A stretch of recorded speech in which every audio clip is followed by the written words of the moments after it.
मूलाचार का पूरा हमको कॉपी करके चाहिए। उसके उपवास में रुचि है, इस बार 16 कर्ण के उपवास करना है आपको, अच्छे से करो धीरे धीरे।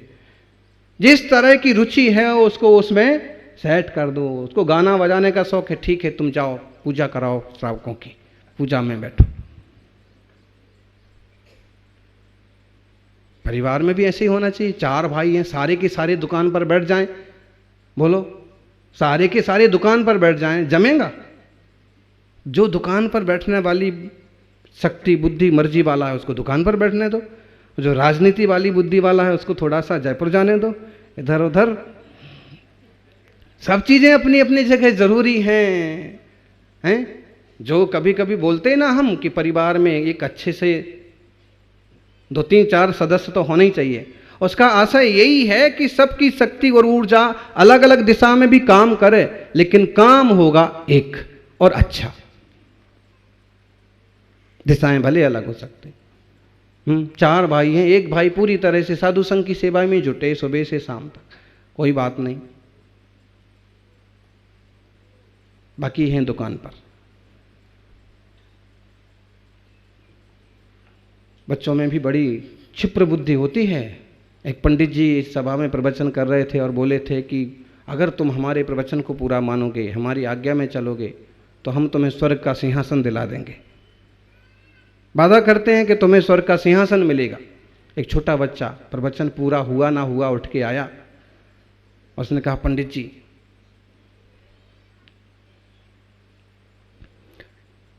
क्या कह रहे थे? बोले बच्चा मेरी बात मानेगा, मेरे अनुसार चलेगा तो तुझे भी।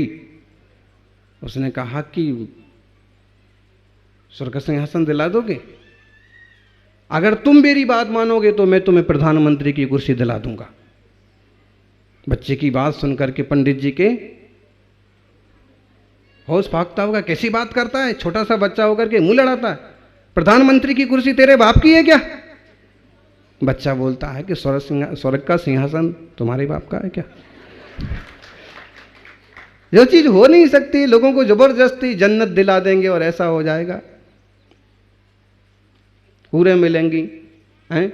आतंक करके मरोगे तो ऐसे, और हो नहीं सकता है, क्यों लोगों को तंग करना? परीक्षाओं का पीरियड खत्म हुआ, परीक्षाएं पूरी हुई। एक बच्चा जैसे पास फेल होने का अंदेशा था, स्कूल शुरू होते ही उसने टीचर से एक दिन कहा कि सर, कॉपी जांचने वाले वही थे, सर मेरे सपने में आपके पिताजी आए। सर ने कहा कि मेरे पिताजी तेरे सपने में? हाँ बिल्कुल, आपके पिताजी मेरे सपने में। मेरे पिताजी मेरे सपने में आज तक नहीं आए, तेरे सपने में कैसे आ गए? बच्चा बोलता इत्तेफाक, आपके सपने में आना जरूरी थोड़ी है, आप उतने लायक नहीं होंगे कि आपके सपने में आते।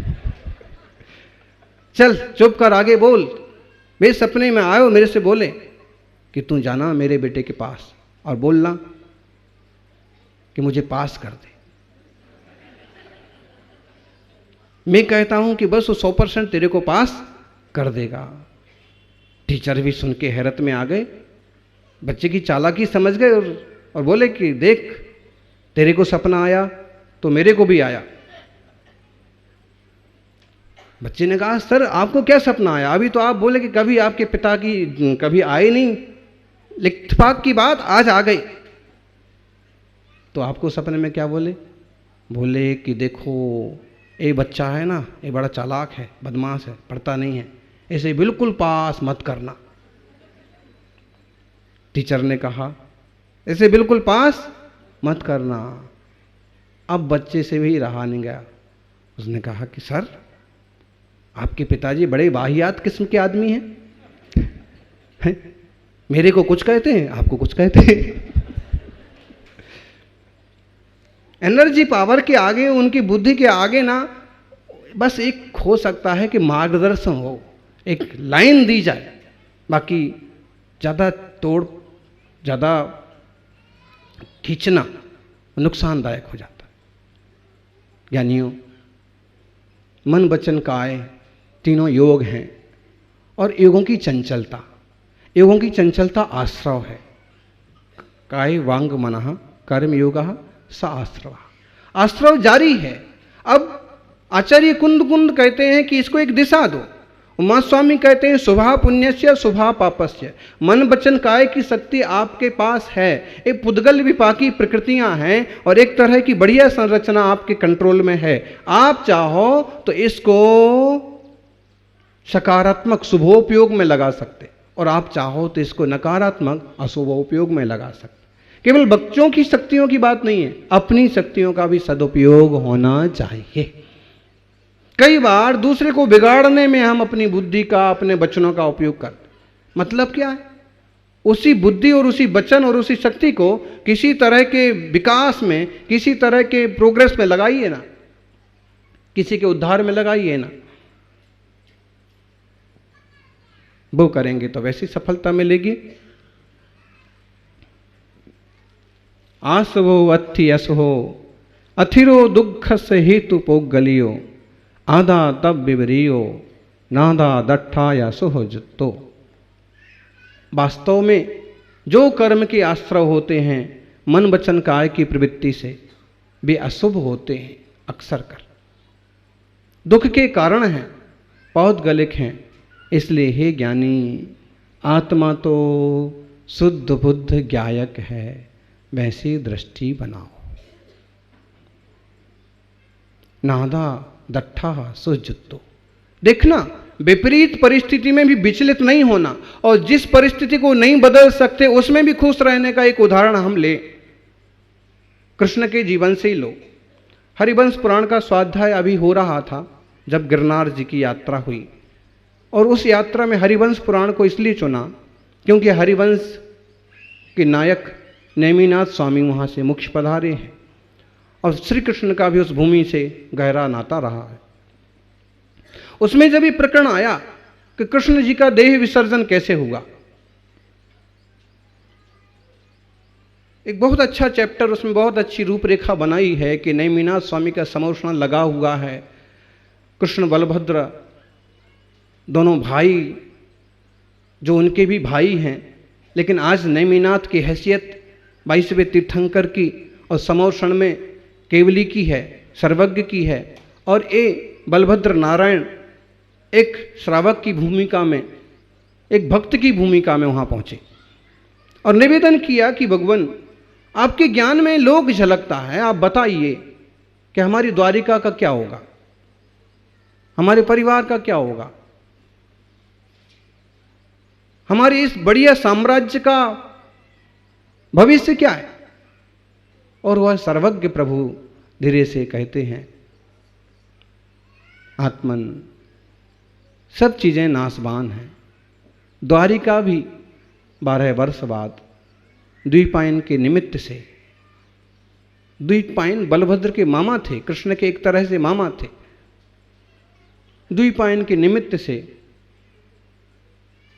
समापन होगा, खत्म हो जाएगी। और हे कृष्ण, तुम शक्ति संपन्न हो, लेकिन तुम्हारे जीवन की संध्या में जरत कुमार के द्वारा तुम्हारा अवसान लिखा।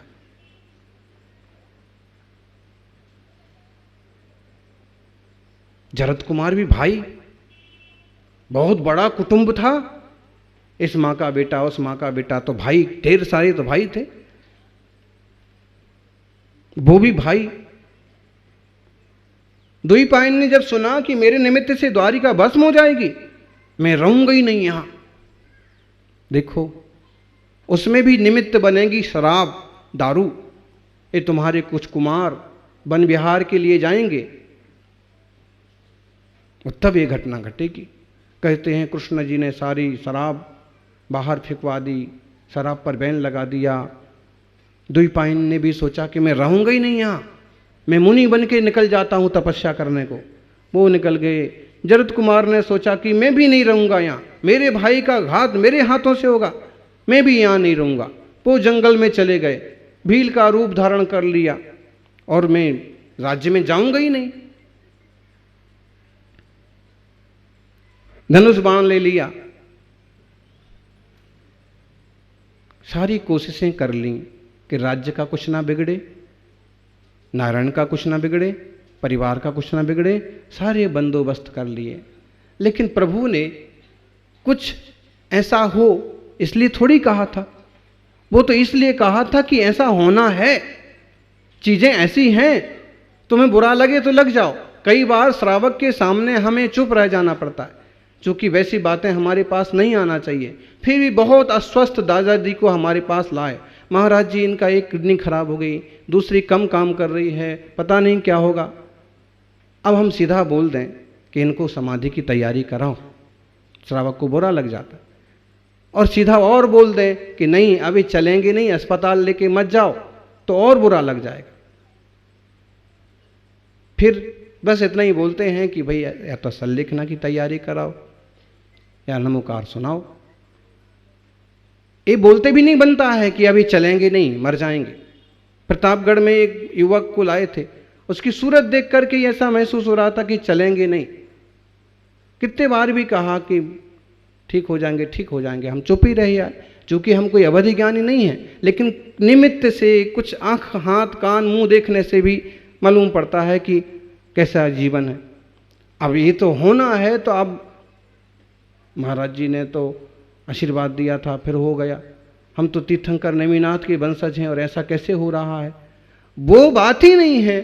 काल के गर्त में भविष्य में क्या छिपा है, उसकी जिम्मेदारी, उसकी गारंटी कोई महापुरुष नहीं लेता। ऐसा होनहार है। आपका जीवन 90 साल का है, ज्ञानी ने बता दिया। अब तुम कहो कि उसमें उनका कोई रोल है, कोई रोल नहीं है, सिर्फ उनके ज्ञान में था, बता दिए। हुआ ये द्वीपान चले तो गए, लेकिन उन्हें एक भ्रम हो गया कि 12 साल तो पूरे हो गए और अब देखें द्वारिका का क्या हुआ। जबकि टाइम कुछ बाकी था, या समझ लो कि मलमास वगैरह का टाइम बाकी था। और जैसे द्वारिका के पास आए, द्वारिका अच्छी खासी है, और बस वहीं जंगल में तपस्या करने लगे। योग संयोग की बात, शराब तो फेंकवा दी थी, लेकिन जो शराब बाहर फेंकी गई थी, जहां बरसों से सड़ रही थी, वो गड्ढे वैसे के वैसे, और पानी बरसने से तरोताजा हो पड़े। पानी भरता बार बार और वह वापिस वही बनता रहा, सड़ता रहा। और वो युवकों को जब वन विहार करके वापस आए तो उनको जोर की प्यास लगी। प्यास लगी तो पानी पानी पानी के चक्कर में वो सब पी गए। और पीते ही शराब शराब शराब खराब। चले 10-20 कदम पी करके कि द्विपायन मुनि दिखे तपस्या करते, उनको देखते ही बड़बड़ाने लगे, ओ ये अपनी द्वारिका को भस्म करेगा, ये द्विपायन, ये नंगा आदमी। अब तो मुनि थे, ध्यान में बैठे थे बेचारे। इन लोगों को तो बेवकूफ़ी बेवकूफ, बस गालियां देना, पत्थर मारना चालू कर दिया। ये हमारी द्वारिका को क्या भस्म करेगा, हम इसे ही मार डालेंगे। 4-6 युवा जो थे वो सब उस पत्थर इतने पत्थर मारे, बोले गले तक ढेर लग गया, घायल हो गए।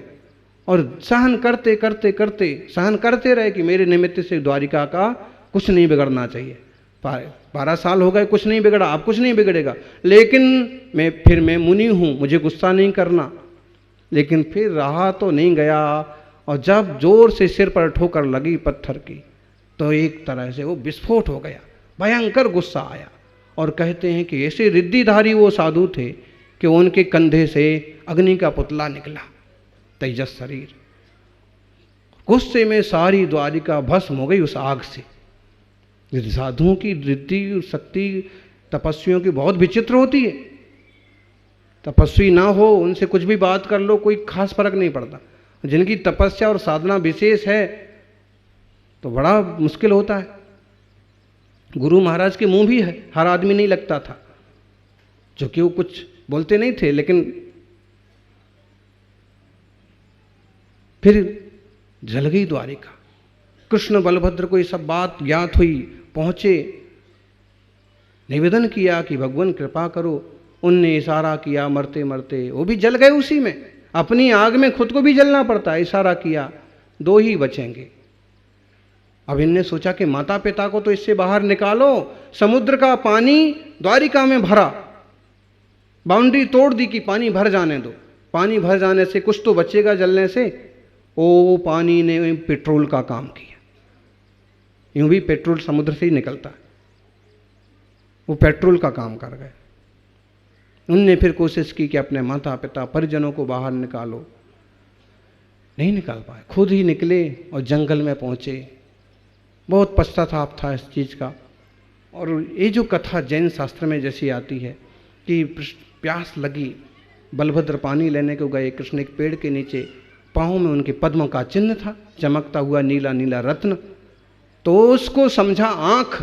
और जरत कुमार जो भील बन के जंगल में था, भाई था, उसे क्या पता, उसने जानवर समझा, जानवर की आँख समझा और बाण दे मारा। जोर की चीख के साथ कृष्ण उठ गए। फिर उनने समझा, परिचय हुआ, ओ भाई मेरा हाथ से आपका घात हो गया। फिर भी कृष्ण ने समझाया कि अब तू यहाँ मत ठहर, तू यहाँ से चला जा, नहीं तो बलदेव आकर के तेरे को जिंदा नहीं छोड़ेंगे। उनका मेरे प्रति बहुत प्यार है। अब मैं जिनेंद्र देव की शरण में हूँ, मैं समाधि संलेखना लेता हूँ। उनने अपने अच्छे अच्छे विचार उसको बता दिए और रवाना कर दिए। लेकिन उनकी जो होनहार थी सो हुई।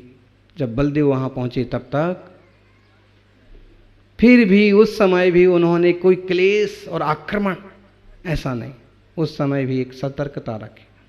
मतलब जीवन में कैसी भी परिस्थितियाँ बने, सहज शांत होना चाहिए, मन वचन काया की प्रवृत्तियों को अच्छी दिशा देना चाहिए। सबका जीवन मंगलमय हो। जय बोलिए 24 तीर्थंकर भगवान की।